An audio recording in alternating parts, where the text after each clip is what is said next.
Though he wasn't real, Fargo was the best friend I ever had. Growing up poor meant moving wherever my dad could find work, and we never stayed anywhere long enough for me to make any real friends. It also meant that toys weren't a luxury we could afford, but I didn't mind. I loved Fargo more than any kid ever loved their new PlayStation or trampoline. He was a breadbasket-sized stuffed dog we bought from the flea market. He looked like a mutt and had soulful, chocolate-brown eyes. The old lady we bought him from said that Fargo was a magical doll who could come to life. She also said that the moon landing was fake and that Ronald Reagan was the reincarnation of Jesus Christ. I don't think my parents took her seriously. Her word was enough for my imagination, and soon Fargo had come to life, even if I had forgotten the stuff about the moon and Ronald Reagan. Every day, after school, Fargo and I would go treasure hunting around the neighborhood together. He would lead me to all sorts of amazing things. A stick that was a magic wand, a piece of glass that was a diamond, and a bird's nest that was a king's crown. It didn't matter to me that I didn't have money or friends. Fargo made sure that I was the happiest kid in the world. Until the day he got ripped. It had started off the same as any other day. Fargo had told me that there were mermaid scales down by the creek, and so we went looking for them. We'd just found a big one when I heard a low rumble coming from beside me. Fargo was growling. He was turned away from the creek, looking at something behind me. I turned around to see a man I didn't know. He wore a washed-out denim jacket, and he smelled like cigarettes. When I looked at him, I couldn't help but get a sinking, uneasy feeling in my stomach. He smiled. "Hey, kid," he said. "What are you doing?" "Collecting mermaid scales," I answered. "Oh, is that right?" the man asked, edging towards me. "Well, I've got a whole real-life mermaid back at my house, and she's just giving away her scales for free. Wanna see?" I backed up towards the creek. No thanks, sir. My mom says I'm not supposed to go off with strangers." I could hear Fargo growling again, but the man didn't seem to notice. "Come on, kid. You gonna pass up the chance to see a real-life mermaid?" the man said, and his grin widened to reveal gaps in his crooked yellow teeth. He was still edging closer to me, and I got the sudden urge to run. I glanced around and saw I was in an elbow in the creek. The only way out was forward. I picked Fargo up and held him out in front of me like a shield. He barked and snapped at the man, but the man didn't seem to notice. "Is that for me?" the man asked. He lunged at me. I pulled back, but it was too late. He had swiped Fargo from my hands. "Oh, he's a cute dog," the man said. He reached in his pocket and pulled out a little brown knife. He clicked a silver button on the side, and a blade popped out. He stuck the blade into Fargo's stomach, and Fargo let out a yelp that the man couldn't hear. He threw Fargo on the ground, and Fargo lay there, whimpering, staring at me with pleading eyes as his stuffing leaked out onto the ground. I took another step back and felt my foot sink into the mud. I had reached the embankment of the creek. I tried to swallow, but my mouth was dry. My heart pounded in my ears. I had to run. The man lunged for me again. I felt his fingers close around my wrist. I squeezed my eyes shut and tried to pretend I was somewhere else. I heard a scream and I opened my eyes again to see the man stumbling backwards, swinging his arms around wildly.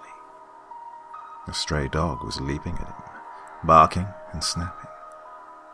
The dog clamped his jaws around the man's knife arm, and the arm spurted blood. There was a loud rip, and the dog's jaws came unglued from the man's wrist, taking part of the denim jacket with him. He slashed the dog across the face, and the dog yelped and fell back. The man charged, but the dog crouched down low, sending the man tumbling headlong into the mud of the creek. The dog leapt at him, and the man scrambled up and bolted, little flecks of mud flying off behind him as he ran. I could hear the dog growling somewhere behind me as I watched the man disappear into the distance. The growling stopped, and I turned around to see the dog was gone. I walked over and picked Fargo up. He wasn't alive anymore. His little brown eyes stared at nothing, plastic and empty, and his stuffing spilled out the rips in his belly and face. It wasn't until I leaned closer and saw the little piece of washed-out denim sticking out of Fargo's mouth and the flecks of blood that dotted his muzzle that I remember the man hadn't slashed Fargo's face at all. He had slashed the stray's face. My arms prickled up with goosebumps, and I gently tugged at the scrap of denim. It slid out of Fargo's mouth, and the seam that had always closed up his snout sealed up behind it. Fargo never moved again after that day, and as the years went by and I grew up, I realized that the scrap of denim in Fargo's mouth must have just been my imagination. After all, the world isn't like a story. Toys don't really come to life because you want them to. Eventually, Fargo was relegated to a cardboard box at the top of the closet. That is, until last week. I woke up in the darkness to footsteps next to my bed. I froze with fear, not daring to breathe. Then I heard the low rumble of a dog's growl. Fargo's growl. A snarl, jaws snapping together. A man crying out, and then a thud, and footsteps retreating into the night. When I hit the lights, my eyes caught on the silver gleam of a knife at the foot of my bed. Next to it sat Fargo, his muzzle dotted with blood. The police would later tell me it was just a random home invasion, a drug addict looking for jewelry to steal. But right then, I was only thinking of Fargo. My heart pounded in my ears, and my skin knotted together in little bumps as I picked him up. I washed the blood off in the bathroom sink, and gently dried him off, placing him next to my pillow. I think that, from now on, that's where he's going to stay. The goldfish was the first thing to die. And goldfish die sometimes, right? That's no reason to suspect foul play. Certainly no reason to suspect the children had anything to do with it. Only, then all the class potato plants died. The class project, shriveled up and blackened and dead. The kids said the plants looked just like dead snakes. You know kids, they've got such vivid imaginations. Miss Robbins died next. She had a heart attack right there in class, and the kids just sat there and watched. They found her dead with a phone in her hand, the line cut clean in two. Must have been some kid playing with the scissors, right? The substitute broke her leg on the way to work. Slipped on a patch of ice, would you believe it? Had to have surgery to get it fixed. There was a complication, and she died on the table. Too much anesthesia. The class pen pal stopped writing back. When the administration tried to contact the other school, nobody answered the phone. Maybe the secretary was let go. Darren Anderson found the abandoned church in the woods. He said he found it by the smell. The place was littered with torn-up animal carcasses. We always thought there were coyotes in those woods. Can't let kids go playing there anymore. The town pets started to disappear. We figured the coyotes must be coming into town. People started carrying their guns with them. Never know when you might see a coyote. Darren Anderson had his throat cut, and his children disappeared. Could have been those child kidnappers. Sometimes they come up from the border and take kids back down to Mexico. Paula Torini vanished too, but they found her intestines smeared on the ceiling. The kids were gone, and there was a trail of blood leading out to the forest. The town police started shooting coyotes on sight. The kids sang nursery rhymes about Miss Robbins, Darren Anderson, and Paula Torini. They sang about the devil's hands, dragging us down to hell. The school banned the nursery rhymes. It didn't help.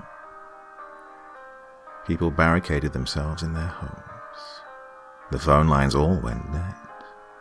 Some people tried to leave, but their cars went off the road. People fell asleep at the wheel or blew a tire. It happens. On the night of June the 7th, the kids all disappeared. Bloody trails out to the woods, but the church was burnt to ash. They couldn't figure out the cause. The fire marshal said lightning must have hit the roof, set the dry wood off. After the kids left, the adults all drifted out of town. No sense in sticking around. It's the strangest thing. I can't remember the place's name. People forget things, I guess. The plants in my garden died last night. Went all black and shriveled up. Looked like dead snakes. Sometimes at night, I can hear the voices of children singing nursery rhymes. They sing about Miss Robbins, Darren Anderson, and Paula Torini. And then, they sing about me.